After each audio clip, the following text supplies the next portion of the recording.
Sejam bem-vindos ao 5º Congresso de Ensino, Pesquisa e Extensão da Universidade Federal de Jataí, o 5º CONEP 2020.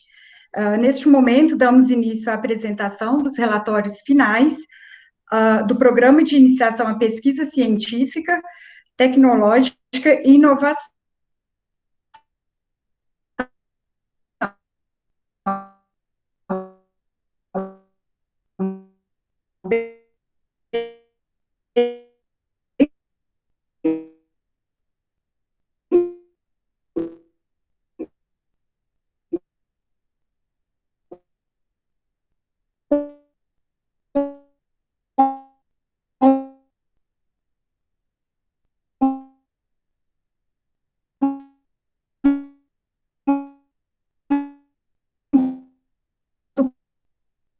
Programa de licenciatura em 2000.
Desliga o celular.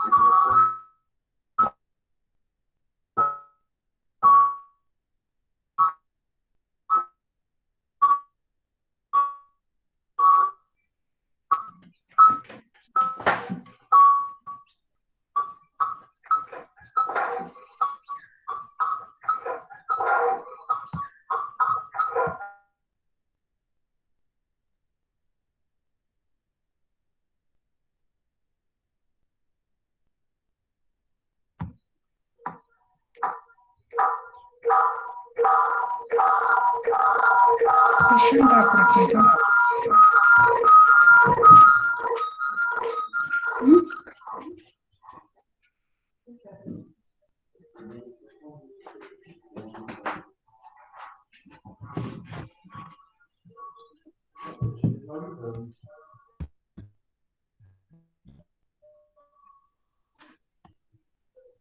Vocês me ouvem? Sim, professora. Tá, desculpa aqui, eu tive um problema, minha internet, o Wi-Fi estava travando e caiu a conexão, aí eu passei agora para o cabo aqui da internet. Vamos ver se a gente consegue seguir, tá? Então, como eu estava falando, né, bem-vindo a todos ao 5º CONEP 2020 da UFJ. Informamos que todas as apresentações, elas serão gravadas, e caso alguém tenha alguma objeção, né, favor enviar e-mail para a COP, solicitando a não divulgação das imagens. Informamos que em caso de queda de energia, como acabou de ocorrer, não foi o caso, mas foi sinal de internet, ou quaisquer outros eventos que interrompam as apresentações e gravações, iniciaremos novamente a sala no modo gravação, utilizando o mesmo link. A realização deste congresso não seria possível sem a colaboração da Ascom, do SERCOMP, dos intérpretes de Libras e dos avaliadores. Neste caso, como membro externo, o professor Dr. Flávio Alves de Souza, da Universidade Estadual de Goiás, do campus de Iporá, e o professor como membro interno, o professor Dr. Ildeu Ferreira da Assunção, aqui da UFJ. A nossa sala, ela consta, né, os 3 trabalhos dos discentes de geografia. Então, a gente vai começar, né, como a pedido do professor Cabral, para acompanhar a apresentação da orientanda Maria Alice, né. Então, Maria Alice, você vai ter 10 minutos, né, para fazer a sua apresentação. E no final destes 10 minutos, os membros terão cada um 5 minutos para os avaliadores fazerem as suas perguntas e considerações a respeito do trabalho apresentado.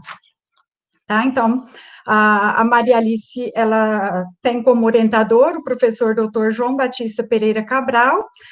O título do trabalho que ela vai apresentar tem como análise quali-quantitativa dos metais pesados nos solos e sedimentos da bacia e Lago Bom Sucesso. Então, Maria Alice, quando estiver faltando 2 minutos, a gente orienta, né, para não extrapolar o tempo, né, até mesmo porque tem outros professores que também têm outras demandas de atividades, tá bom? Então, passo a palavra para Maria Alice para fazer a apresentação do seu trabalho.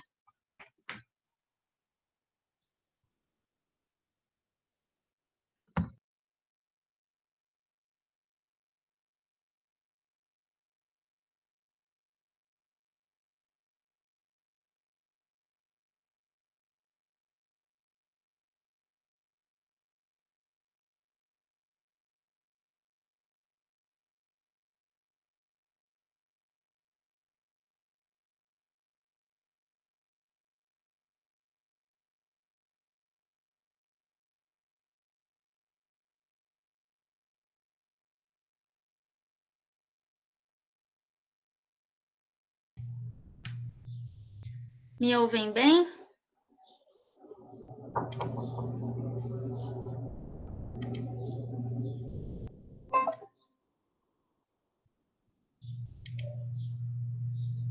Vocês conseguem ver minha tela?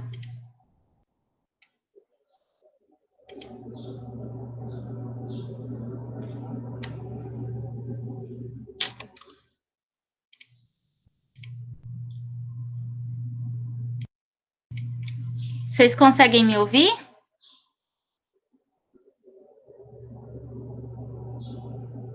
Sim, Maria Alice. Vocês conseguem ver minha tela? Também, sim, está projetado.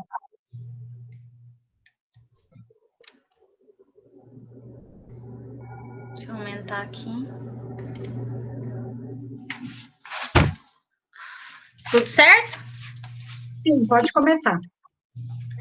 Bom, então, bom dia a todos presentes. Eu sou a discente Maria Alice. Eu apresentarei um pouquinho do relatório de iniciação científica, que, na verdade, a gente foi modificado, né? E o título é Avaliação da Concentração de Elementos Radiogênicos na Bacia Hidrográfica do Córrego Bom Sucesso, em Jataí, Goiás, tendo a orientação do professor Dr. João Batista Pereira Cabral e com orientação e colaboração do Dr. Hudson e da mestre Fernanda.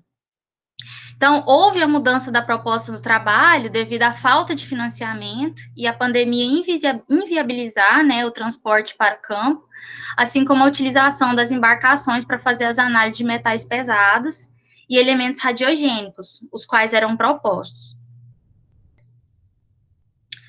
Então, a importância de se delimitar essa bacia como objeto de pesquisa vem do fato de seu reservatório, denominado Lago Bom Sucesso, se localizar próximo à zona urbana do município de Jataí, Goiás, no sudoeste goiano, e perante uma eventual necessidade de abastecimento urbano, o lago é a primeira opção mais próxima e com capacidade para atender a cidade, além de ser utilizado para recreação e pesca, né, sendo assim, desperta-se a preocupação pela quantidade de metais pesados e elementos radiogênicos presentes no solo e a água, e consequentemente também, né, que a população se alimenta desses peixes, onde pode acarretar uma contaminação.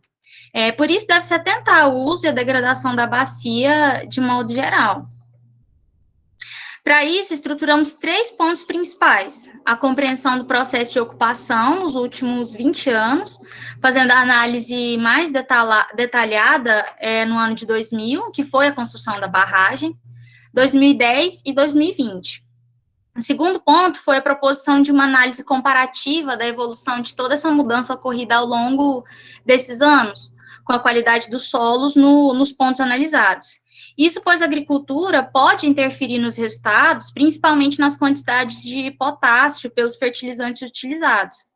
E, por fim, verificar a contaminação, né, dos pontos da bacia pelos elementos radiogênicos de tório 232, urânio 238 e potássio 40, pela gama espectrometria, e comparamos isso depois com as literaturas.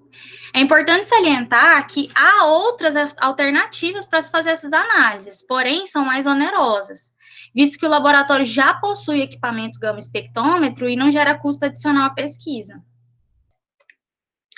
Então, para que o trabalho fosse possível, primeiramente nós fizemos nossa base de dados por geoprocessamento, na elaboração de mapas geológicos, geomorfológico, de solo, declividade, ipsometria e o mapa de curvatura das vertentes. Fizemos a interpretação do mapa de uso da terra, com base no manual do IBGE. A caracterização da área de estudo foi por elaboração e interpretação de mapas, e, por fim, fizemos a leitura em campo dos elementos radiogênicos por gama espectrometria, feitos pelo equipamento chamado gama espectrômetro, que eu carrego ele acoplado numa espécie de mochila nessa foto ao lado. Dentre os 6 pontos analisados, o ponto 1 foi delimitado na chamada prainha, que é as margens do lago, o ponto 2 em cultura de milho, o ponto 3 em meio à cultura de sorgo, ponto 4 em área de pastagem, o 5 é o nosso background, em área de preservação permanente, no caso, onde encontramos um grande afloramento de rocha, como visto na segunda foto, de cima para baixo. E o último, o ponto 6, em meio a eucaliptos, cujos foram plantados em solos bem rasos, com alguns pontos de afloramento de rocha também. Só que, nesse caso, elas estavam bem temperizadas. É importante frisar que esses locais foram escolhidos por serem distintos em relação ao uso e cobertura da terra, para sabermos se eles interferem ou não nos níveis de contaminação. Esses são alguns dos mapas feitos, onde podemos ver que a abrangência da área no mapa geológico, mostrando a formação serra geral, como litologia basáltica, que ocorre em toda a extensão do vale fluvial, e as coberturas dendríticas indiferenciadas, com deposição de areia, cascalho e argila nas áreas de topo e extensão da margem esquerda, visto que na área do lago há presente a formação Botucatu, com sua litologia base e o arenito. E ao lado, o mapa geomorfológico, que nos mostra, em quase toda a sua totalidade, formações regionais de aplainamento 2 e 3B, que no caso, a região 2, vista pela cor verde, é o relevo que mais encontramos na bacia, e se trata de um relevo com baixas irregularidades, sendo a superfície 3B mais instável, ou seja, com maior dissecação e declividade. Aqui vemos no mapa de declividade da bacia que o terreno, conforme a classificação da Embrapa, né, possui sua maioria em tonalidade esverdeada entre 0 e 8% de declividade. Podemos verificar mais ao norte e leste, ou seja, um relevo mais plano nas áreas de cabeceira, onde também se predominam as agriculturas. Já próximo ao Vale Fluvial, há um acréscimo de 20% a 45%, o que nos dá um relevo com maior declividade, porém ainda com capacidade para se ter certas culturas e pecuária. Já no mapa de solos ao lado, verificamos a predominância de latossolos vermelhos, com afluente dentro da zona dos vermelhos distróficos férricos, e a maioria das nascentes em meio aos vermelhos ácricos.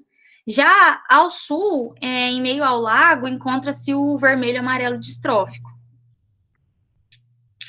Temos aqui os recortes espaciais dos anos de 2000, 2010 e 2020, mostrando o uso e ocupação da área, onde percebemos a diminuição das áreas de pastagem ao longo dos anos, caracterizada pela coloração amarelada, né, e teve uma queda de 14%, enquanto a agricultura, caracterizada pela cor rosada, obteve um crescimento de mais de 11%.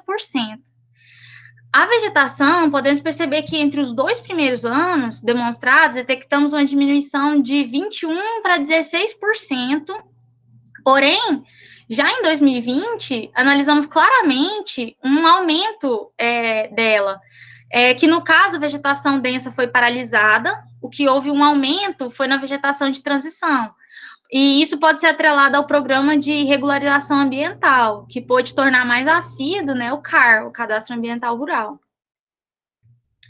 Aqui temos a tabela de análise dos elementos radiogênicos, em cada ponto de amostragem, onde os números em vermelho demonstram os que foram acima da literatura.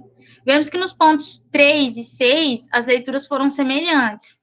Isso pela paridade dos solos e litotipos, e por um apresentar afloramento de rocha basáltica, e o outro se encontrar em solos em atividade por mais de 10 anos, com rodízio de plantação. Visto que a utilização de fertilizantes pode contribuir demasiadamente para a elevação desses elementos em solo. O ponto 1 obteve menor índice. Isso pode ser explicado pelo material depositado não ser de origem do ambiente, né? Foi trago na construção do lago, aquela areia. E as altas concentrações podem ser relacionadas aos teores de argila, né, que é uma composição natural dos latossolos.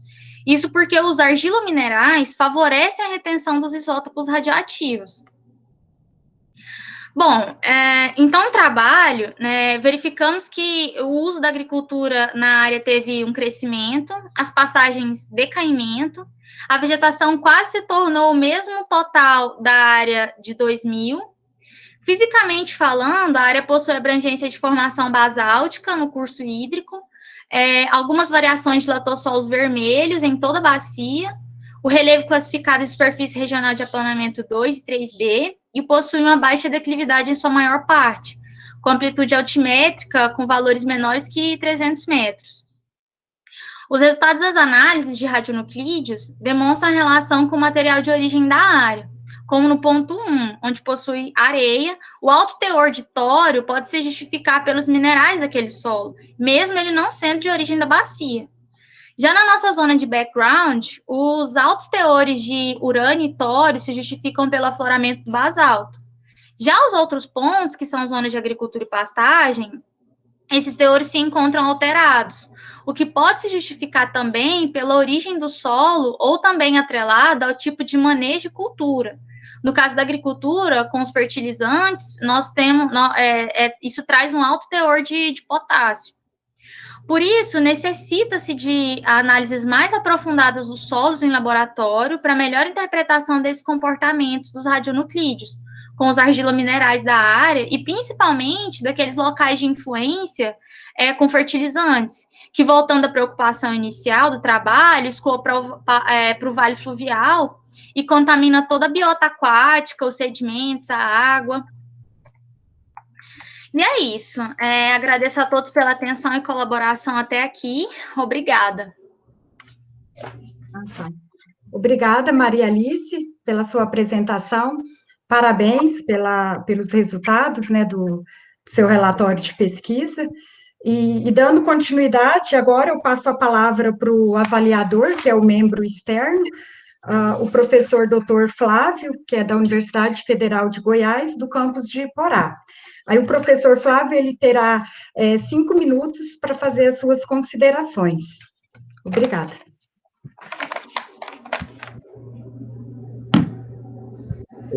Bom dia.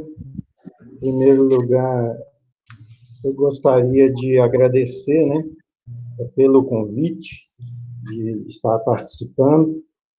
Gostaria de parabenizar a Maria Alice pela apresentação, né, o professor Cabral, orientador, e só sinto que o trabalho é bem interessante, né, mas é uma pena que nesse sistema, né, que a gente está usando, essa questão da pandemia complica muita coisa, da gente ter um contato mais próximo, né, de entender melhor o trabalho.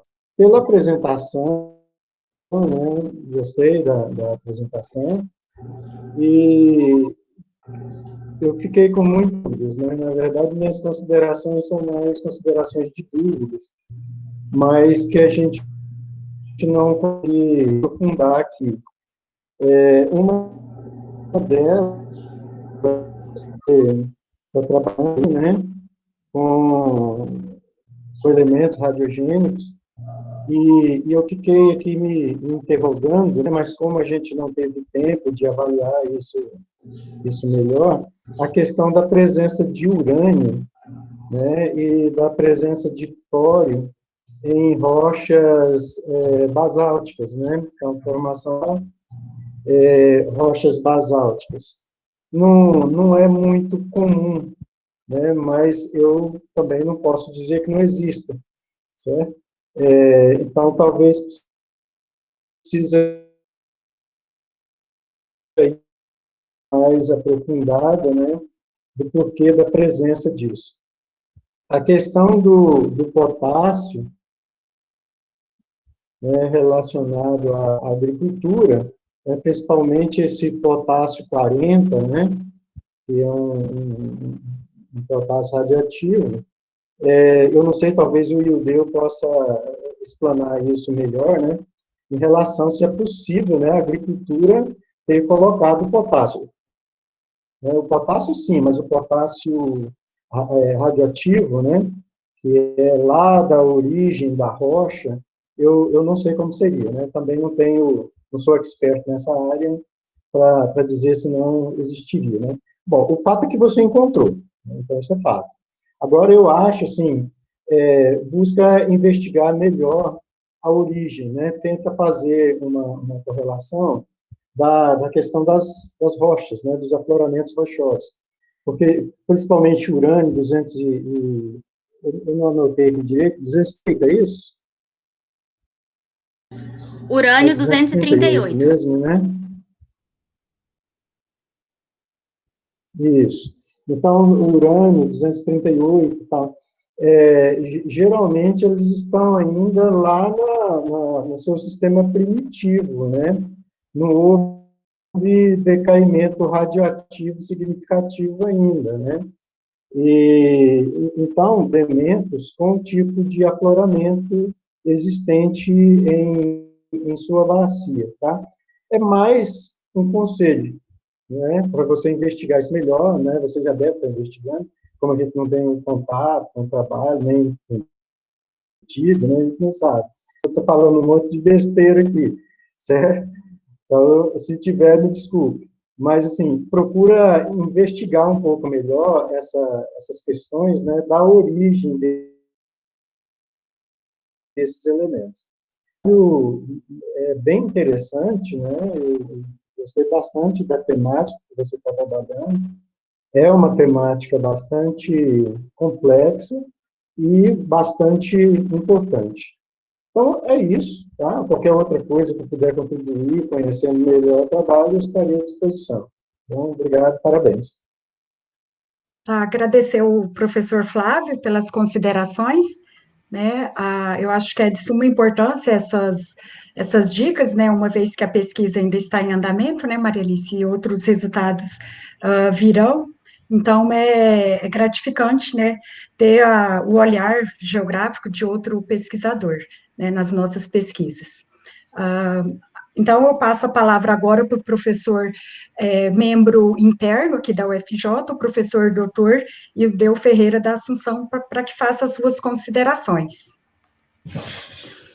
Bom dia a todos e a todos. Bom dia, Flávio.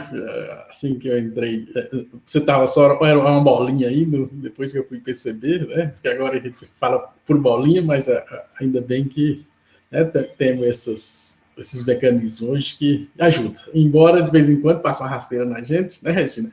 E aproveitar e falar assim, enquanto estiver falando, estiver caindo, a Regina toma a frente aí, talvez aguarde eu voltar, né?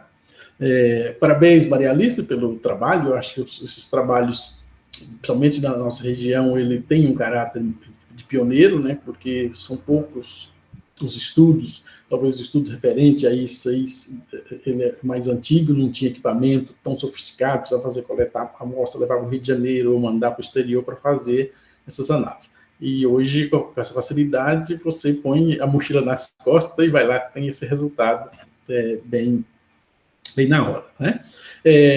Assim, são alguns questionamentos e outros são dúvidas que talvez você vai me tirar.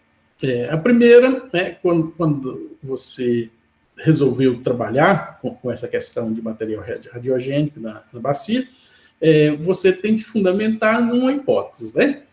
Certamente que é algo indicativo, um princípio que te levou a fazer esse estudo. Você pode definir para nós em que você embasou, né, hipoteticamente, para você desconfiar ou ter um indicativo de que teria material radiogênico naquela região do lago? Então, professor, na verdade, o motivo começou com a quantidade de metais pesados presentes no ambiente, num trabalho já feito por... Caramba, eu esqueci o nome dele agora. Vou lembrar, eu vou te falar. Então, por isso que o trabalho inicial foi justamente para isso, né? Coletar os sedimentos e verificar essa quantidade de metais pesados, e já que estávamos na área, também fazer a leitura desses materiais radiogênicos, já que temos o equipamento em laboratório. E aí, não conseguimos, né, fazer de metais pesados, mas fizemos os materiais radiogênicos. Certo. Outra coisa que eu tenho dúvidas é em relação, né, que você está trabalhando com o potássio 40, e ele tem um termo técnico para isso, né, é um isótopo bem semelhante ao cálcio, também é 40. Né? O aparelho, você sabe explicar como o aparelho consegue diferenciar esses dois elementos, já que eles têm massa atômicas iguais, né? O potássio 39 é o comunzão. E tem o potássio 40, ele é um retrato do cálcio, né? Que é bem comum também na nossa região, porque tem adição de calcário, tem as rochas calcárias, tem outras fontes aí. Você consegue me falar ou falar para a gente como é que o aparelho, ou como é que você pode diferenciar isso? Que a gente precisa saber esse princípio, senão pode ser que o aparelho está lendo cálcio e a gente está interpretando como potássio. Né? É só essa questão. Depois eu tenho mais uma pergunta.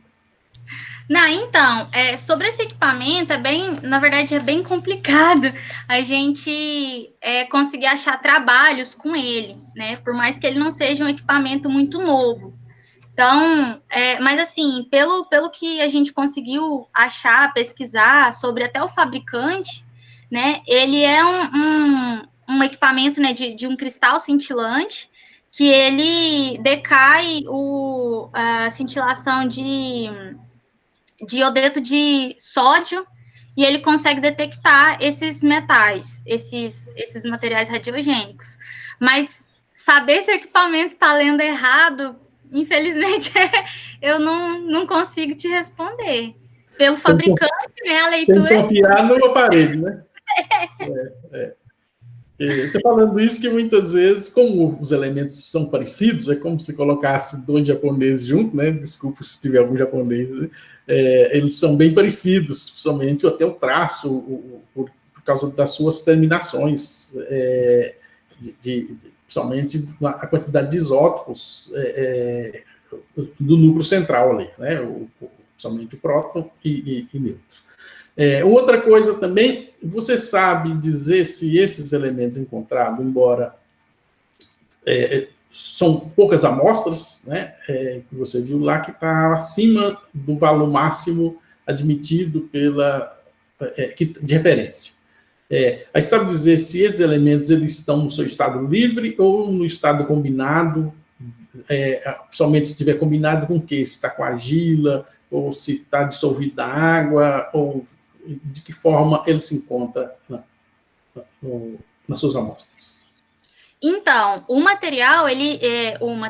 equipamento, ele só lê essas quantidades, né? Por isso que em cada ponto, né, que nós fizemos, na verdade, ele é feito um quadrante, né? A gente anda com o equipamento no quadrante inteirinho, e a gente, em todo ponto A, que né, a gente pega isso de uma forma bem específica, né, tipo assim, a gente sabe exatamente da onde a gente retirou essa amostra, a gente retirou as amostras, secou em laboratório e já tá para a gente fazer essas análises, para realmente saber aonde que tá, né, em que material, se realmente, né, o pouco dos materiais que a gente soube dessas leituras, se tá certo ou se não está.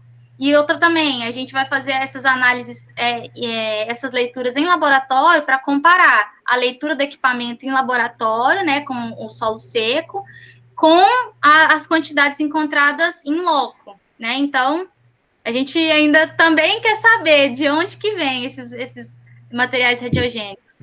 Certo, então a amostra, ela foi, as leituras são amostrada a partir do solo, né, ou de algum material mineral, tá, e não da água direto, é isso? Não, porque a gente fez a leitura em solo, né, a não ser que esteja associado com a água naquele solo. Certo. Né? Você tem alguma hipótese da origem, né, embora você acabou de falar aí, você tem alguma hipótese da possível origem somente desses três elementos? Então, como, né, eu comentei, que sejam naturais, né, que venham ali parte, né, do solo, da rocha mesmo de origem daquele local, da bacia, mas também que pode ter influência da agricultura. Certo. Porque, por exemplo, por mais que a gente fez a leitura numa área de preservação permanente, deu altos teores, mesmo que a gente andou ali praticamente em cima da rocha, poucos pontos que eram fora da rocha mesmo, aflorada, e mesmo assim a gente encontrou altos níveis, né, então provavelmente é do local mesmo. Certo. Talvez para tirar a dúvida, não sei se essa pesquisa ela continua, mas seria interessante para você justamente eliminar as possíveis fontes, embora você, na sua hipótese, está admitindo que é origem natural, né, da rocha, onde somente, talvez do potássio lá, são rochas piroclásticas, onde tem, pode ser, essas fontes de potássio, pode ser que vem dessa origem. Mas, talvez para eliminar a questão que a agricultura entra também no páreo, talvez pegar amostras de calcário, pegar amostra de fosfato, que são materiais tirados diretamente da rocha, e muitas dessas rochas já vêm contaminadas lá da fonte, já, né, que são, queira ou não queira, esse material radioativo ele vai existir, somente esses isótopos. Talvez pegar aí algumas amostras de calcário, principalmente as mais usadas, só para verificar se encontra esse material, traços desse elemento dentro dessas fontes, né? Adubação de fosfato, adubação do próprio potássio, né? Talvez outras, aquelas mais utilizadas. Se você encontrar isso aí, quer dizer, já entra na dúvida, será que isso vem da agricultura ou vem natural? Porque aí já deixa mais um caminho de dúvida. antes de falar, não, eu acho que vem da agricultura, mas pode ser, em casos naturais, ela vai estar por aí, né? O da agricultura, embora tenha um trabalho rigoroso de análise prévia dessa rocha antes de começar a explorar, durante o processo de produção do fertilizante, e no final também são feitas amostragem para verificar se aqueles elementos estão dentro dos padrões internacionais de segurança para a agricultura. Então, é só isso. Parabéns a você, parabéns ao Cabral pela orientação, e são uns trabalhos bastante interessantes que dão respostas que muitas vezes a gente precisa, para quebrar mitos que muitas vezes tem por aí, que as pessoas absorvem, né, ou nessa época nossa agora da moda fake news, né, e sai passando por aí informação que já está em uma cidade, é uma região radioativa. Eu já ouvi muitas histórias, né, mas ninguém provou nada até o momento. Então, esses trabalhos, eles são os primeiros indicadores para justamente quebrar, ou para refutar, ou concordar com o que é posto por aí. Parabéns. Obrigada, professor. E só complementando, o trabalho é do Sebastião Alves. Eu lembro, ele foi meu orientando no mestrado, quando ele estava lá no sul do país. Certo. Então, mais uma vez, agradecer a apresentação da discente, né, Maria Alice, pelas suas contribuições científicas, com a contribuição, né, da orientação do professor João Batista Pereira Cabral e da professora Fernanda e do UTS, que tem acompanhado o desenvolvimento dessa pesquisa. A professora Fernanda até colocou no chat, Maria Alice, que o professor Marinho tem trabalhos, né, nessa área também, sobre metais pesados, tá? Depois dá uma olhadinha lá. Então, a gente dá o prosseguimento, né, nas nossas apresentações.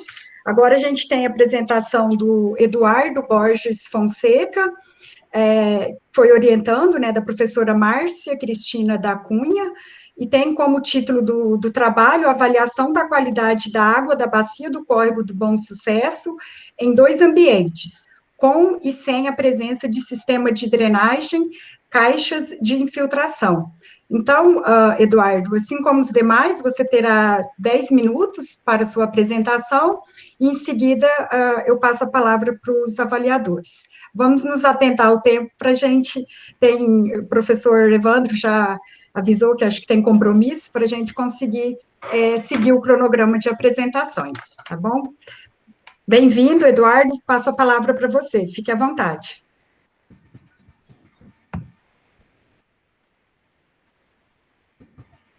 Eduardo, seu microfone está... Liga seu microfone, por favor.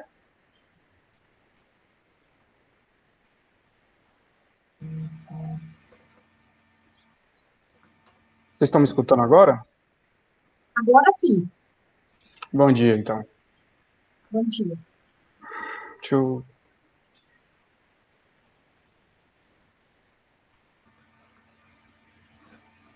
Vocês estão conseguindo ver o trabalho, a apresentação? Está carregando para mim. Agora sim. Então tá.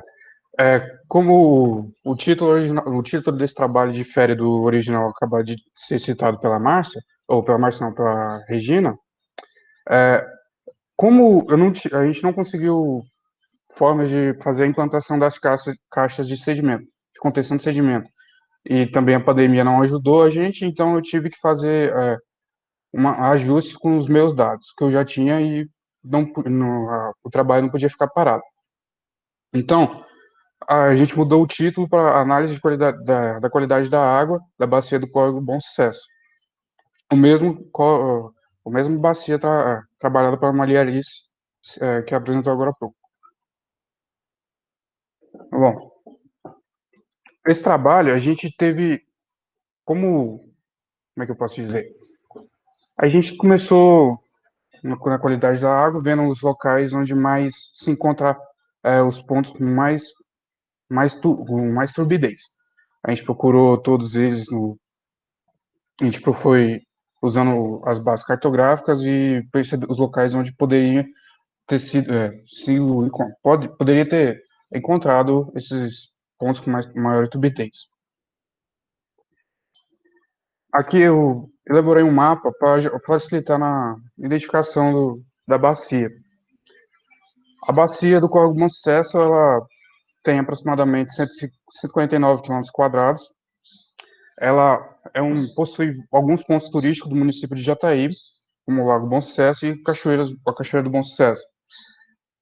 Também os pontos turísticos, ponto turístico já diz, né, vai auxiliar, vai atrair turistas e também é um ponto que proporciona lazer à população do município e a todos aqueles que passam pelo município de Jataí. Existe uma lacuna muito grande, uma lacuna de dados relacionados à turbidez na bacia. E o meu trabalho buscou preencher essa lacuna com os dados que eu consegui. A metodologia partiu dos trabalhos de laboratório, onde a gente procurou textos e dados para fazer esse levantamento, e também trabalho de campo. O trabalho de campo a partir da escolha dos locais onde poderia ser utilizados nesse trabalho. A gente foi até o local e fizemos a coleta das amostras de água. A gente, nesse trabalho, eu priorizei fazer as coletas nos pontos onde há maior cruzamento dos canais de drenagem com a rede de as estradas rurais na bacia. Eu coletei 24 ao todo, 24 amostras de água que foram armazenadas dentro de uma caixa de isopor e levadas para a Saneago. Saneago, eu utilizei o turbidímetro, que aparece aqui na minha apresentação, para colher os dados. Todos os dados de turbidez que eu consegui veio a partir desse aparelho. Aqui, eu elaborei, a partir dos dados dos níveis de turbidez que eu consegui, eu elaborei a tabela, onde eu coloco em cada amostra o nível que ela apresentou e as coordenadas aonde ela foi, a amostra onde ela foi recolhida. Dessas 24, 8 amostras apresentaram níveis que chamaram a atenção. E dessas 24, 8 chamaram a atenção e outras 8 chamaram a atenção porque seus níveis apresentam níveis muito baixos. No mapa eu identifiquei cada ponto de coleta. Cada um está especificado dentro do mapa. A partir disso, eu fiz a elaboração de um mapa, de um gráfico, onde eu analisei as amostras das nascentes dos afluentes do córrego e as amostras do córrego propriamente dito, do Córrego Bom Sucesso. A partir da elaboração daquele gráfico, a gente pôde perceber, analisando ele, que o nível de turbidez nas nascentes dos afluentes, ele é baixo, e ao chegar no córrego, a gente percebe que o nível de turbidez ele faz um salto.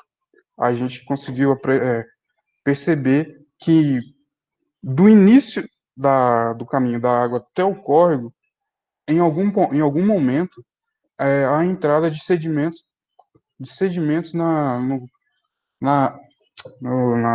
nos canais de drenagem dos afluentes. Nesse meio caminho, tem algum ponto onde há a entrada de sedimentos. E como eu procurei identificar os pontos onde há onde há uma atividade humana maior, como lá na região do Lago Bom Sucesso, em pontos onde os afluentes cruzam com estradas de chão. A gente pode tentar interpretar que a ação a ação humana pode estar interferindo na entrada dos sedimentos nos canais de água da bacia, causando do nascente até o córrego em si, causando um aumento da turbidez da água. E o aumento dessa turbidez pode prejudicar como é que eu posso dizer, a qualidade da água e em si os pontos turísticos da bacia. Aqui eu encerro a minha apresentação.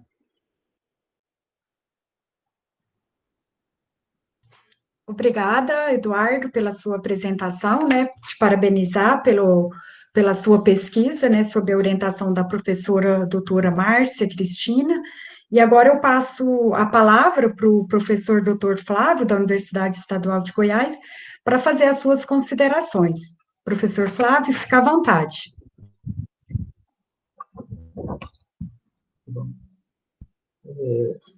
Bom dia, Eduardo. Bom dia.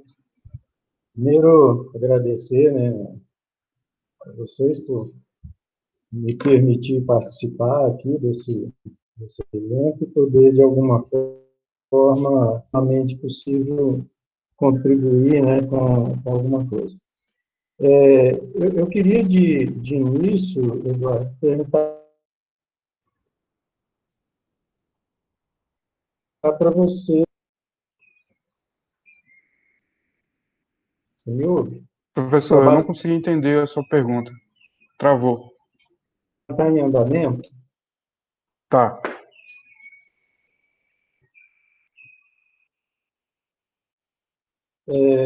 Outra coisa, você está trabalhando apenas Só com com turbidez. turbidez, é isso? Se eu entendi.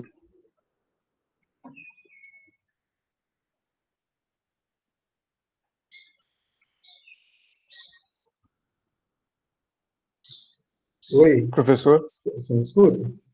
agora eu estou escutando. O seu áudio está travando. Tá. O seu trabalho se refere apenas à turbidez? Somente a turbidez. Ah, tá. Então, Eduardo, o trabalho, né, de análise de qualidade da água, apenas trabalhando com turbidez, né, eu penso que talvez você pudesse fazer algumas outras análises, né, que não só a turbidez. Aí, na sua apresentação, como a gente não tem assim, um contato com o trabalho inteiro, né, eu fiquei sem entender qual foi o objetivo da sua pesquisa. Né? Você poderia me falar um pouco sobre o objetivo da pesquisa, né? Só para eu poder me localizar em relação a como o senhor acabou. poderia... Uhum. Assim, o senhor acabou de falar que, como eu trabalho somente com turbidez, eu poderia fazer outras análises. E no início desse trabalho era para a gente fazer a identificação. Ele mudou, né? Porque eu não consegui fazer, a gente não conseguiu auxílio para fazer o trabalho propriamente dito, aquele no início, bem como o título que a Regina falou. A gente era para identificar os locais onde havia o maior nível de turbidez. A partir desses níveis de turbidez, a gente fazia análise do local e ver se poderia, como a gente poderia fazer a redução desse nível de turbidez. Aí a gente faria a implantação das caixas de contenção de sedimento. Só que a gente não conseguiu fazer isso, então eu tive que fazer o trabalho em cima dos dados que eu já tinha. Infelizmente, os dados que eu tinha eram apenas de turbidez, os dados dos níveis de turbidez. Aí, respondendo a pergunta do senhor agora, o meu objetivo, como eu falei agora, ele teve que ser ajustado. A gente, com o objetivo em si agora, foi identificar os locais com maior nível de turbidez dentro da bacia. A partir desses níveis, como a gente identificou esses níveis, a gente elaborou o porquê que porquê, elaborou uma suposição de porque esses níveis de turbidez estariam altos naqueles locais.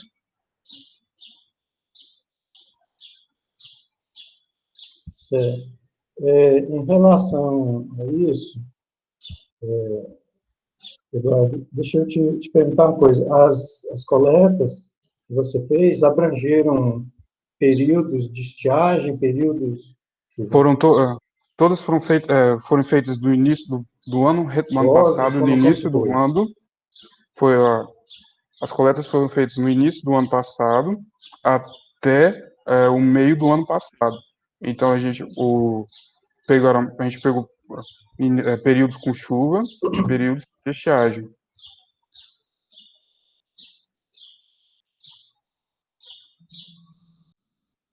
Tá, e os parâmetros, os valores desse parâmetro eram valores acima do estabelecido pela resolução? Assim a gente percebeu que, como eu fiz coletas também nas nascentes, as nascentes estavam tudo dentro do parâmetro ali, que é abaixo de 1, um NTU, e nos córregos a gente viu que teve uma elevação dentro do início até o local ali onde do início da água na nascente até o encontro da água com o córrego, durante o trajeto nos afluentes.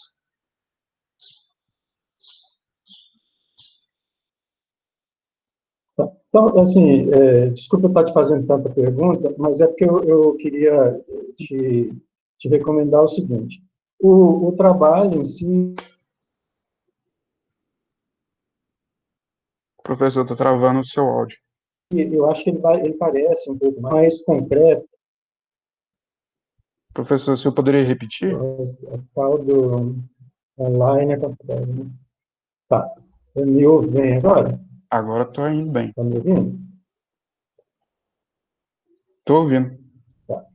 Então, eu penso que o trabalho ele precisa ter uma consistência pelo que você falou, tá? Estou me baseando no que você falou.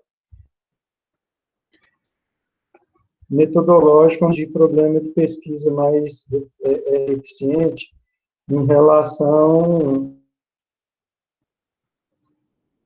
ao que você quer com a turbidez. Até porque, quando você constata aí, né, foram os resultados que você colocou, as nascentes apresentam turbidez mais baixa. Bom, isso é menos, né, chega até o córrego principal, juntamente com a água dos afluentes, logicamente, soma-se os sedimentos, né, trazidos pelos afluentes nesse córrego principal. Bem, se a gente considerar que o uso e ocupação das terras, né, elementos, né, a gente precisaria entender melhor, né, o que está levando esse aumento, se esse aumento é significativo, se esse aumento está dentro dos padrões, e também fazer uma correlação em que esse aumento pode interferir, por exemplo, no ecossistema aquático, né, da bacia em que você está trabalhando, né, principalmente o canal principal. Como isso interfere. Então, eu penso que deve haver, né, ou que deveria haver, né, e talvez haja, né, eu não conheço o trabalho dele, uma amarração melhor do seu problema de pesquisa, né, com os objetivos que você precisa alcançar, né, e com as metodologias que você está utilizando, né, para desenvolver o trabalho. Né. Na sua apresentação, passou assim, uma impressão de que o trabalho está meio inconsistente desse ponto de vista de a definição de um problema. Tá? Então, assim, a minha sugestão é que você amarre melhor essas três questões aí. o problema de pesquisa, os objetivos, né, a metodologia e, é claro, os resultados que você espera disso. Tá bom? É isso. Obrigado.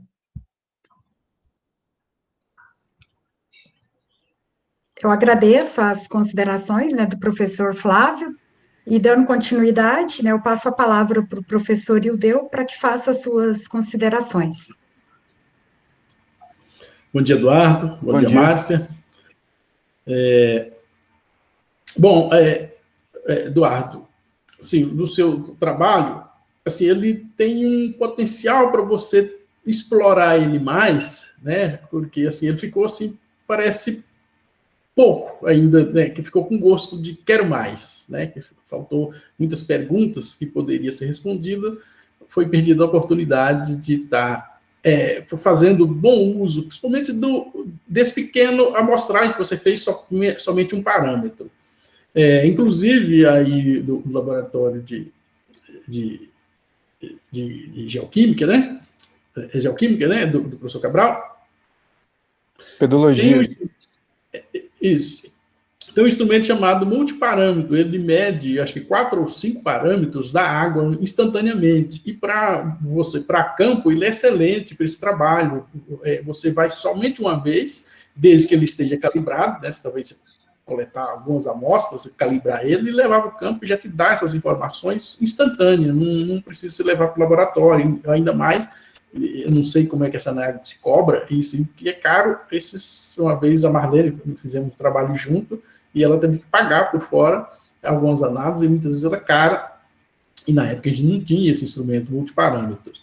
E outras questões que você tem que levar em consideração, principalmente na apresentação, que você situou no local do seu estudo, mas não situou o tempo que ele ocorreu.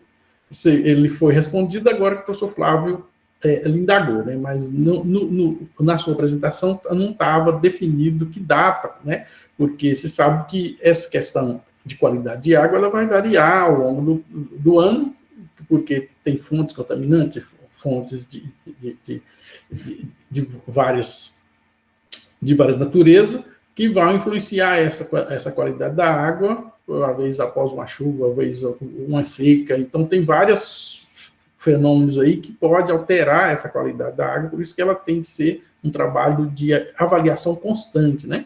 Talvez, quando você pega uma amostra somente lá e querer generalizar ela com base naquela amostra, como ela é dinâmica, ela já perdeu a validade daquela sua análise, né? Ela só serve para dar uma resposta naquele instante. Passou uma semana, aquela análise já não tem mais valor, pelo menos para tomar de decisão. E semente alguma coisa histórica para você ver a evolução. Talvez você repensar, provavelmente você vai continuar esse trabalho, repensar e incorporar mais alguns instrumentos, outra forma de análise, por exemplo, você tem que saber quais a origem das fontes que possam estar interferindo na qualidade da água, e checar essas fontes primeiro e deixar essa análise da água, ou fazer um monitoramento constante, e deixar ela por último para você inferir junto com os outros parâmetros. Por exemplo, essa região que você está estudando, como é que está a proteção das suas bordas?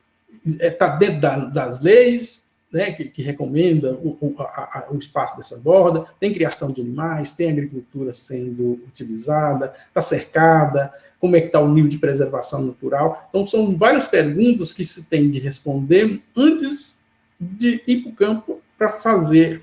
Você precisa fazer uma correlação, como diz o professor Flávio aí, entre o que você observa naqueles parâmetros que afetam, os fatores que afetam diretamente esses parâmetros, e o parâmetro em si. Certo? E aí, lembrar também que pensar naquela tabela do CONAMA, tem um índice de qualidade, o IQA, um índice de qualidade de água, utilizado teve um orientador da Raquel, que trabalhou em Jataí com esses parâmetros, ele modelou isso aí, está dentro dos princípios, ele usou vários modelos para fazer essas medidas, e não inclui somente a turbidez, mas tem outros parâmetros que são medidos instantaneamente, e eles são bons indicadores, né? Você, sim, vazou bem, justificando o seu estudo, mas a justificativa está boa, mas o que você apresentou, não, ele ficou assim meio, vamos dizer, pobre, porque você usou um único parâmetro e ele não é absoluto, então, de qualidade de água. Talvez absoluto, visivelmente, você está com sede, você está no meio do mato, está com sede, olhou, a água está clara, aí eu vou beber. Se tiver escura, eu vou evitar. Mas ele também não vai te dizer nada enquanto a quantidade de micro-organismos que tem ali, se é potável, se é não, quantos coliformes, fecais, onde é que, né, que são outros parâmetros muito, talvez, mais com indicativo de qualidade da água, mais do que a turbidez em si. Eu não estou dizendo que a turbidez ela seja descartada, ela é mais um parâmetro, né? Mas aí, eu acho que, para o começo, eu acho que é por aí. A gente começa errando mesmo e procurar evitar esses erros, né? E tentar melhorar, para onde foi que eu errei, e tentar, a partir daí, ajustar esses passos, né? Você tem uma orientadora bem especializada e de fácil acesso, e eu acredito que não se nega quanto a isso. Então, a qualidade do orientando vai depender do quanto ele está interessado e quanto ele procura o seu orientador para tirar suas dúvidas. O orientador justamente serve para isso, né? A gente tentar resolver as coisas sozinho, achando que está tudo bem, mas muitas vezes a gente omite certas coisas que podem prejudicar, né, somente na apresentação do trabalho. É mais um aconselhamento, isso não tá em avaliação, mas é só para você levar isso em consideração, que aproveitar o que você tem de melhor, né, a sua orientadora e os instrumentos que você tem aí em mão e que está faltando uso, né, eu acredito que seja isso. E no mais, parabéns, Márcia, pela iniciativa, eu acho que isso é bacana. Começa dessa forma, mas a tendência é ir melhorando, né? Vai aparando as arestas, que a gente erra, todo mundo erra, não tem esse e não, mas é um erro fácil de ser consertado e ser superado. Tá? Parabéns. Agradeço as considerações, né, tanto do professor Flávio quanto do professor Ildeu. São críticas construtivas que, para uma experiência, né, Eduardo, parabenizar também você, a professora Márcia, pela iniciativa da pesquisa, como o professor Ildeu colocou, são ajustes passíveis, né, de ser reformulados, de ser estruturados, a professora Márcia até respondeu lá no chat, sobre o professor Flávio. Então, assim, são parâmetros que, nessa fase inicial, que é o primeiro contato que vocês têm com a iniciação científica, é muito importante por isso, essa construção que ela ocorre, né, de um ano para o outro, e que tudo isso aí vai somar e-mails, né, e contribuições tanto para a sua formação acadêmica, quanto para os conhecimentos científicos, né. Então, mais uma vez, eu agradeço os avaliadores e agradeço ao Eduardo e à professora Márcia pela iniciativa do projeto de pesquisa. Agora, dando continuidade, eu passo a palavra para o Felipe Gustavo Ferreira Souza, que é orientando, né, do professor Dr. Evandro César Clemente, que vai estar apresentando o trabalho com o título Efeitos da expansão da agricultura capitalista e as condições de reprodução da agricultura familiar no município de Chapadão do Sul, Mato Grosso do Sul. Então, Felipe, você, como os demais, né, se atente ao tempo, tem uns 10 minutos para fazer a sua apresentação, tá? Então, passo a palavra para você e fica à vontade para começar a sua apresentação. Uhum. Vocês estão conseguindo ver a minha tela? Para mim, ainda não. Não? Deixa eu colocar aqui, então, pera.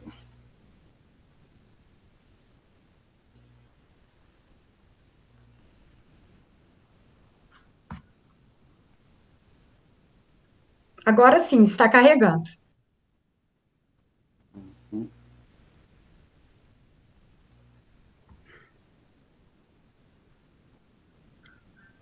Tá aparecendo agora? Ainda não. Não, deixa eu tentar de novo, então. Vou colocar a tela inteira. Uhum.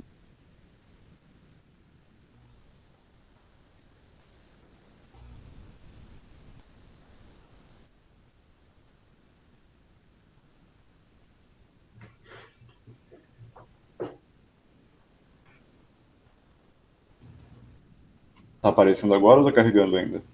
Sim, Felipe. Tá aparecendo? Sim, pode começar. Fica à vontade. Tá. Bom dia a todos.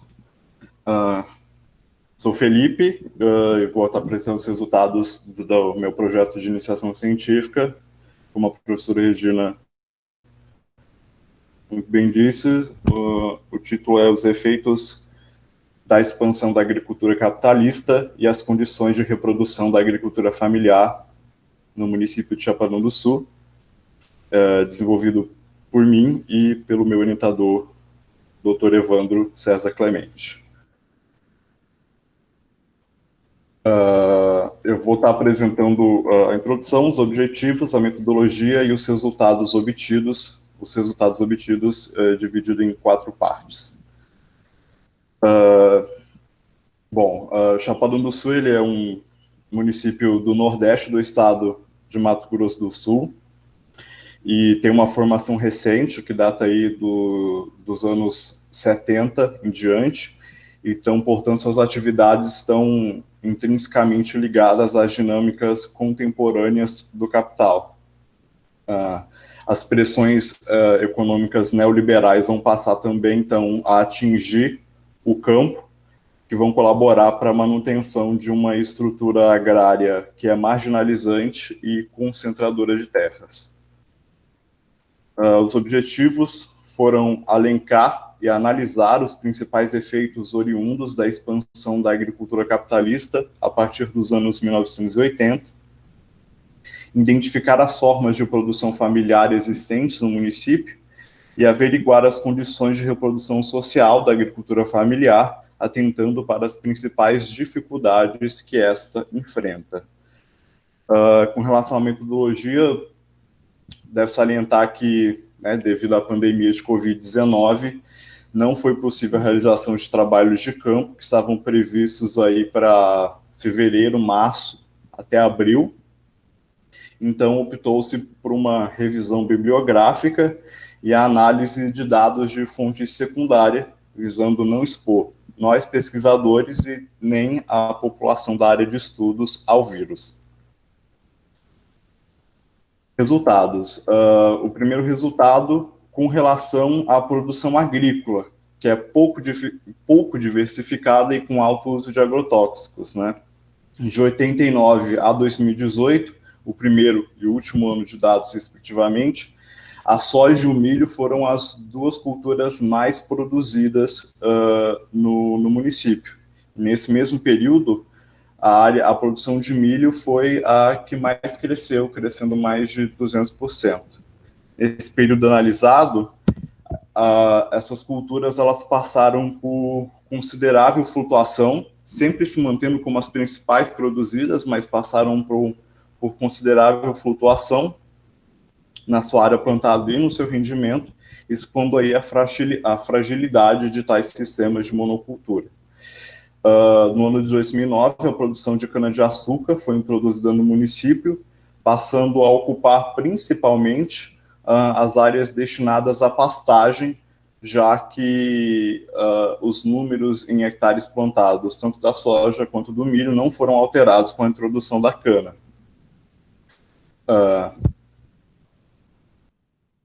O segundo tópico de resultados é com relação à produção de alimentos. No caso, a produção escassa de alimentos e a insegurança alimentar. Foram destinados para a produção de arroz no município de 89 a 98, em média 1.980 hectares, um valor que vai representar só 2,2% da área destinada para a produção de soja e apenas 1,7% das áreas totais destinadas à agricultura. Foram destinados, nesse mesmo período de tempo, apenas 210 hectares para a produção de feijão. Nos anos seguintes, até 2018, que é o último ano de dados, essas culturas continuaram a apresentar números muito baixos e diminuindo com o passar dos anos.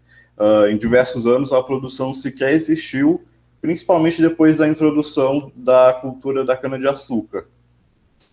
A produção não é suficiente para demandar para suprir a demanda da população, né? Essa demanda da população ela foi obtida no orçamento de pesquisas familiares do IBGE e fazendo um cálculo básico de quanto o brasileiro médio consome desses produtos e do quanto é produzido, a gente chegou nesses questionamentos sobre a segurança alimentar, mesmo o município sendo um município produtor agrícola, né? O terceiro tópico dos resultados diz sobre a alta concentração de terra e a consequente alta concentração de renda. As grandes propriedades, acima de 600 hectares, considerando o módulo fiscal do INCRA para o município, vão ocupar 82,3% das terras, enquanto que as pequenas propriedades vão ocupar só 2,6% das terras. Então, uma altíssima concentração de terra e uma consequente alta concentração de renda, já que os grandes latifúndios do agronegócio demandam altíssimas quantidades de capital para se manterem produtivos ao longo dos anos. E o último tópico dos resultados vai dizer com relação à agricultura familiar no município. A agricultura familiar, nesse cenário que é marginalizante e é concentrador, vai possuir poucos estímulos que vão levar a um maior dinamismo nas suas atividades. A exemplo disso, a administração municipal não conta com uma secretaria municipal reservada para assuntos relacionados à produção agropecuária, nem para grandes e nem para pequenos produtores. É claro que os pequenos produtores vão ser mais fortemente afetados. Ocupando menos de 3% das terras dos municípios, as pequenas propriedades não vão dispor dos recursos financeiros dos grandes produtores do agronegócio e têm restrita margem para ação e sofrem as constantes pressões do capital. Na conclusão, a gente conclui que o município Chapadão do Sul é fruto desses processos contraditórios do capital, apresenta grande concentração de terras, fato que leva a uma marginalização dos pequenos proprietários produtores, subordinando-os às condições não ideais de desenvolvimento de suas atividades. Tal cenário deixa pouco espaço físico e econômico para a produção de alimentos, que não é suficiente para abastecer o município. Eu agradeço meu orientador, Evandro César Clemente, e a Agência de Fomento CNPq e o laboratório que eu faço parte, o AGET. É isso. Obrigada, Felipe, pela sua apresentação, parabéns pela iniciativa, né, de pesquisar esse tema. Agradecer também ao professor, né, orientador, professor Evandro,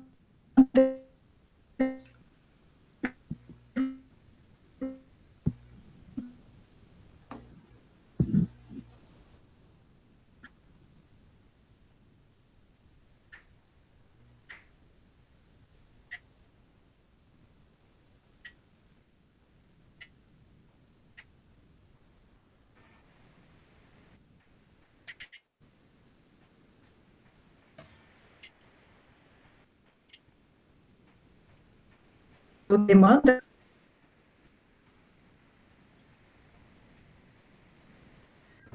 Pronto, voltou. Caiu de novo aqui a internet. Mesmo com o cabo, tem hora que ainda ocorre esses problemas técnicos, né? Mas como eu estava falando, parabenizar o Felipe, o professor Evandro, e na sequência a gente passa para os avaliadores, né? Primeiro o professor Flávio, da UEG, para fazer as suas considerações, em seguida o professor Ildeu. Me ouvem, professor, falar? Tá meio ruim o áudio, tá meio tremido. Eu tive um Vocês problema. conseguem me ouvir? Sim, eu estou ouvindo. Ouvindo. Tá. Então, quero, no princípio, né, parabenizar aí o Felipe, o professor, né, O trabalho é bem interessante, né? Realmente um problema sério, né? Que o Brasil enfrenta, que é essa questão da concentração de terra, né? Dos latifúndios, da produção para o agrobusiness, né? Das culturas de commodities, e, infelizmente, uma negligência em relação à agricultura familiar, né? Que realmente é aquela que produz o alimento na nossa mesa, né? Então, por mais que diga que o agro é pop, né? Mas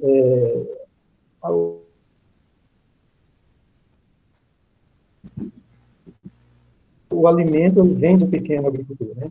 Para que a agricultura familiar se desenvolvesse mais. Bom, o trabalho é bem interessante, mas eu queria só te perguntar o seguinte, né? A gente viu aí, né, nos seus dados, que apenas 1,7%, né, das terras destinadas à agricultura são destinadas para a agricultura familiar, é muito pouco, né? E eu queria, assim, já que você está trabalhando dentro desse contexto da agricultura familiar e fazendo uma comparação com a agricultura aí do agronegócio, né? Você tem intenção de fazer alguma correlação, por exemplo, do que é produzido pela agricultura familiar nesse município, né? Chapadão do Sul, né? Que você está trabalhando. E tem intenção de fazer algum levantamento de quais produtos são produzidos aí pela agricultura familiar do município? Por exemplo, se sim, qual a porcentagem da necessidade desses produtos para o município? Por exemplo, o município, as pessoas que moram nesse município, consomem aí diversos produtos, né? Todos nós consumimos diversos produtos aí da agricultura familiar. Desse total, quanto é produzido aí no município e quanto vem de fora, né? Do Ceasa, né? Por exemplo. E outra coisa, alguma referência em relação a financiamentos? A gente sabe que é ínfimo, né? A quantidade de recursos destinada ao pequeno produtor, né? Inclusive subsídios e uma série de garantias, né, que o pequeno produtor não consegue dar nos bancos. Mas talvez uma sugestão, né, não sei se enquadraria no objetivo, aí você conversa com o Evandro, né, e ver se isso é viável ou não, de levantar essa produção, levantar também a quantidade de recursos destinados para a agricultura familiar aí no município, né? Ou talvez até no Brasil inteiro, né? Quanto por cento? Já que você levantou que 1% das terras somente vai para a agricultura familiar no município, estão destinadas à agricultura familiar nos bancos, por exemplo, e não o acesso dessas pessoas. Então, basicamente é isso, tá? Que eu gostaria de falar. E, mais uma vez, parabenizar você, Evandro, pelo trabalho. Uhum. Obrigado. A ideia inicial era que a gente conseguisse levantar quais produtos eram produzidos pela agricultura familiar no município e se eles recebiam financiamento ou algum tipo de financiamento ou não, né? Essas dúvidas a gente pretendia sanar nos trabalhos de campo, né? Visitando essa população agora no início do ano. Mas, como eu disse, a pandemia não ajudou ninguém, né? A gente teve que cancelar os nossos trabalhos de campo e se restringir aí à análise de dados coletados tanto pelo INCRA, tanto pelo IBGE, que não vão trazer todas as respostas que a gente procurava no início. Mas é um trabalho que eu vou continuar nele, né? Ele está em andamento e, por ser um trabalho em andamento, pretendo futuramente ainda ir a campo e retirar essas dúvidas com relação ao que é produzido, com relação ao financiamento e algumas outras dúvidas que a gente teve no decorrer do projeto, né? Agradecer, então, as contribuições do professor Flávio, né, aos resultados apresentados pelo Felipe. Agora eu passo a palavra para o professor Ildeu para que ele faça suas considerações. Bom dia, Felipe. Bom dia, Evandro. Parabéns pelo trabalho, bastante relevante. É um tema que ele não se esgota e é um tema que é necessário a ser martelado para que o governo, as autoridades tomem providência para que não entremos em crise, que corremos esse risco, né? Tem previsões para a partir de 2030, né? Quando começa o princípio da crise energética, principalmente de petróleo, né? Hoje 95% da agricultura tecnificada ela depende do petróleo, e o agricultor familiar é de baixa dependência disso, é o que alimenta, é a fonte de combustível do Brasil, mas é o menos valorizado dentro dos aspectos, né, dessa questão de segurança alimentar. Hoje, esses dias, eu brinco aqui, em casa eu tenho uma professora nessa questão, e eu brinco com ela que uma raiz de mandioca que está na mesa do brasileiro todo dia, ele não fica sem, ele tem menos valor do que um grão de soja que é mandado para fora para alimentar animais. O que vale mais, o que gera dinheiro, vale mais que aquilo que a pessoa alimenta, né? E isso é a hipocrisia das grandes, e isso pode levar a nação a um processo de degradação, porque tem grandes quantidades de terra, mas precisa importar alimento. Ultimamente aí teve a crise do arroz, né? Quer dizer, o país é autossuficiente, mas como não é do agronegócio, então tem que buscar comprar fora, né? Eu faço essa crítica semelhante quando eu visito o agricultor familiar também, muitas vezes num assentamento ou numa comunidade, e chega lá, ele não tem muitas vezes ele compra coisa da cidade, somente aqueles que usam a terra como local de veraneio ou de passeio, né? Eu não estou falando aquelas pessoas que vivem da terra, mas aquele que vive para a terra.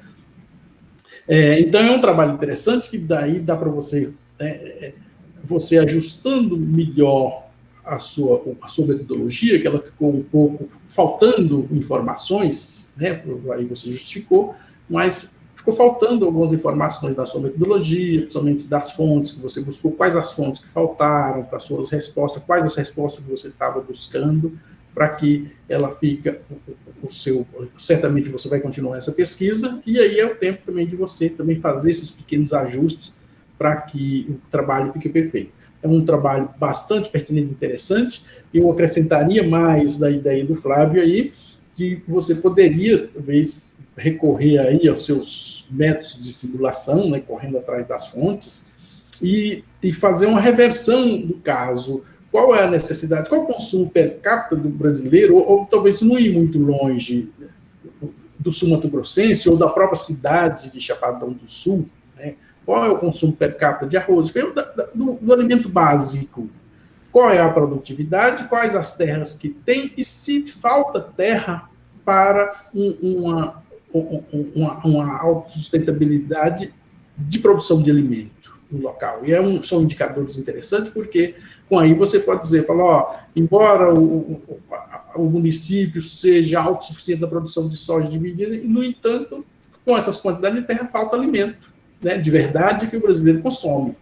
É porque hoje nós vemos que o que se vende são commodities, né? Não está preocupado os grandes agricultores, só tem que ir com a fama da Agropop, a Agro é isso e aquilo, é tech, pode ter tudo isso, mas o dinheiro em si, ninguém alimenta de dinheiro, né? O dinheiro é simplesmente um fluxo, um mecanismo de você fazer troca de serviços ou bens, mas o que enche a barriga das pessoas é o alimento produzido. E dessa forma que está aí a substituição das terras, para a produção de cana, a gente não bebe o álcool, embora a gente necessite dele, mas não bebe o álcool. A produção de soja em si, do grão, o brasileiro não tem hábito de comer soja. O milho, o brasileiro tem o hábito de comer o milho, mas esses milhos que são colocados aí, eles têm origem e têm consumo duvidoso, né? Você não tem garantias que se esse milho que você está comendo ele é saudável ou não. Hoje, daquela região ali, tem uma outra cultura que está vindo, né, com um rolo compressor, né, fazendo, você vê nas beiras das estradas, aquele monte de rolos, na verdade, são algodões, né, o plantio de algodão é bastante intenso, e rolos de feno para a produção, para a criação intensiva de animais. Então, você está no caminho certo, eu acho que é isso mesmo, se você incluir mais informações, enriquece o seu trabalho, e vai te dar uma publicação muito bacana. Assim, gostei da sua pegada aí em relação a esses princípios, e se você incluir mais essas informações, buscar responder, mostrar que tem um déficit de terra, principalmente para a produção de alimento. Não precisa você trazer regional. Se você conseguir esses dados do município, você pode estender para outros, e a crítica serve o Brasil todo, porque nós brasileiros, infelizmente, somos hipócritas, né? Eu falo assim, né? É como se fosse o cachorro, ele lambe a mão de quem bate nele, né? Então, parabéns a você, parabéns ao Evandro pela o sucesso aí né? A felicidade de pegar um tema bastante relevante e necessário para a pesquisa. Muito obrigado. Agradeço ao professor Ildeu pelas suas contribuições. O professor Evandro se ausentou, né, devido à demanda de outra reunião que ele tinha agora às 9 horas, mas o Felipe vai levar, né, as considerações e a parabenização, né, Felipe, ao seu orientador. A gente chega, então, ao final das 3 apresentações que nós tivemos hoje dos discentes Eduardo, Felipe e Maria Alice, né, ambos, né, do curso de Geografia, com a orientação da professora Márcia, do professor Evandro e do professor João Batista Pereira Cabral. Gostaria de agradecer também a presença da professora Fernanda, que coorientou, que é coorientadora, né, do trabalho da Maria Alice, e que se faz presente até agora. Eu acredito, né, que é um momento enriquecedor quando a gente tem a oportunidade de participar desses programas de iniciação científica. Então, eu tive a oportunidade na minha época de graduação, e é um momento, assim, que é enriquecedor para o aprendizado, né, e para a carreira acadêmica e científica que a gente vai traçando, né, na universidade, por meio do curso de graduação.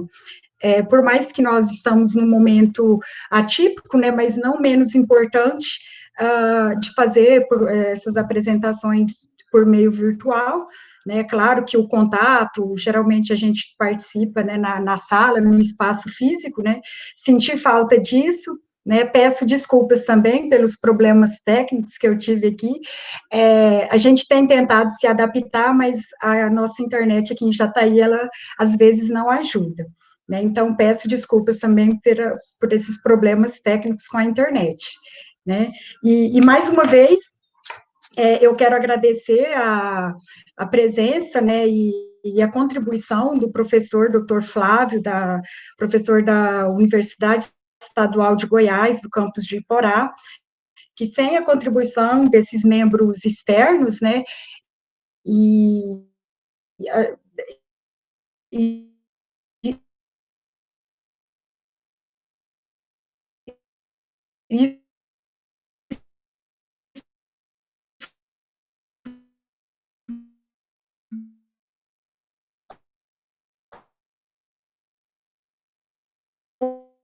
contribui bastante, né, para o andamento do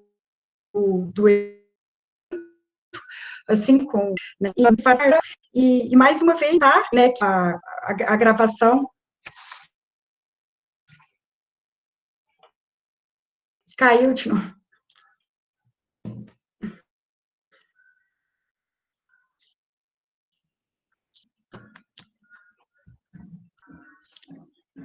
Ai, ai. Voltei. Falando em problemas técnicos, né, bem no final, caiu de novo. Que aqui agora tem um em aula, na aula de inglês, outro na reunião, mas, assim, para finalizar, então, a gravação ela vai ser disponibilizada, né, vai ser enviada para o site da PRPI, e depois, para futuros, né, para registro futuros, vai ser disponibilizados aí no evento maior do CONEP, né. Então, mais uma vez, agradeço a presença de todos. O professor Flávio, ele solicitou, eu utilizei os títulos que foram repassados, né, pela COP, então, talvez teve alguma alteração no título durante a apresentação, aí depois eu só peço, se o Eduardo, a Maria Alice e o Felipe, né, se sofreram alteração no título, que, por favor, me envie para me fazer o encaminhamento para os avaliadores, tá bom? Então, a gente finaliza a nossa sala, né, eu peço que vocês, se não tiver, se mais alguém não tiver algo para falar, a gente dá por encerrada as nossas atividades, né, referente ao 5º CONEP 2020 da UFJ. Algum professor, alguém mais? Então tá, bom dia a todos. Obrigada pela presença.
Fernanda, tá aí?